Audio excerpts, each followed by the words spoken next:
For today's video, ang gagawin ko po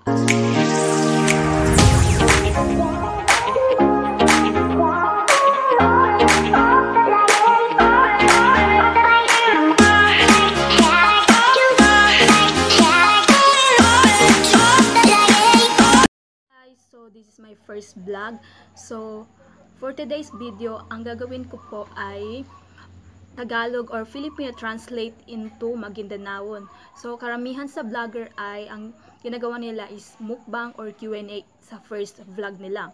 So para may iba naman tayo. So for your information guys, I'm a pure Magindanaon and I'm proud of it.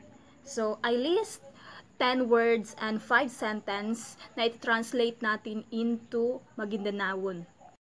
Nilista ko na lang yung 10 words and 5 sentence para hindi ko makalimutan.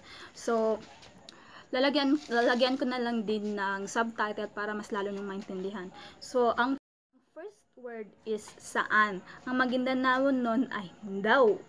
So, second word ay gusto. Ang Magindanaon nun ay galinyan. Number 3 word ay ikaw.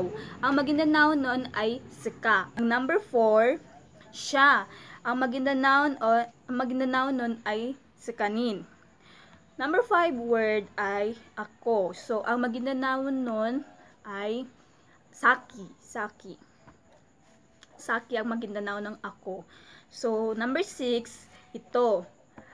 Ang Magindanaon nun ay niya. Niya. Number 7 word ay marami. Ang Magindanaon nun ay madakal. Number 8 word ay pera. Ang Magindanaon nun ay kulta or kuta. Number 9 word ay mukha. So, ang Magindanaon ng mukha ay buntal. Then, ito, buntal. Buntal. Then, number 10, the last word ay kamay. Ang kamay, ang Magindanaon nun ay lima.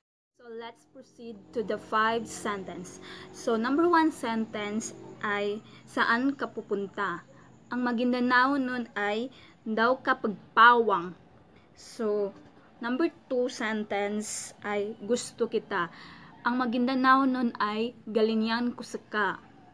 Number 3 sentence ay siya ay maganda. Ang Magindanaon nun ay sakanin na manisan. Sakanin na manisan. Ikaw na manisan. Saka manisan. Number 4 sentence ay ito ang pera mo. Ang Magindanaon nun ay nya ikutanan ka o nya sukutanan ka. So number 5 sentence kayo ay maganda. Ang Magindanaon nun ay sakanu amanisan.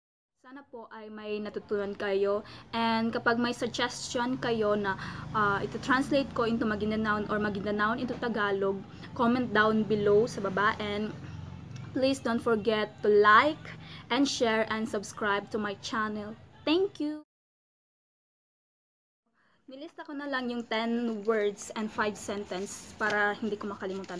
So, lalagyan ko na lang din ng subtitle para mas lalo nyo maintindihan. So, ang first word ay saan.